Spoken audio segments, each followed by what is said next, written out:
Go sa le gale re lopile tshwaelo ya gago mo ntlheng ya gore The Hawks mmogo le SIU di na le karolo e botlhokwa mo twantshong ya bosenyi. Potso ya rona ke gore o akanya gore maphata ano a puso a ka matlafadiwa jang go dira go utlwala go lwantsha bosenyi le bonwenwe ka botlalo, mme o tsibogile jaana. A puso e fe maphata ao tšhelete e lekaneng kapa e patele badiri tšhelete e lekaneng gore le bone ba ska ba kgona go tsiediwa ka go ba velletsa ba golagana le bonwenwe ka tsela e nngwe le ka ntlheng ya go neelwa tsotso kapa yone bribery. The Hawks le SIU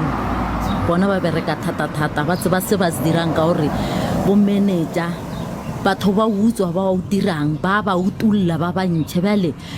puso nkebe e ba thega ba ska tlhoka didiriso gore ba nyaka dipene kgotsa ba nyaka thuso thego engwe le engwe ba tshwanetse ba fe yona batho ba ba bereka ka nnete. The Hawks di tshwanetse go dira mošomo o mogolo kudu ka ge ebile ba tshwanetse go tama ba sepela bošego ka moka mo mebileng ya mo re dulang gona ka ge bogodu bo iphile maatla.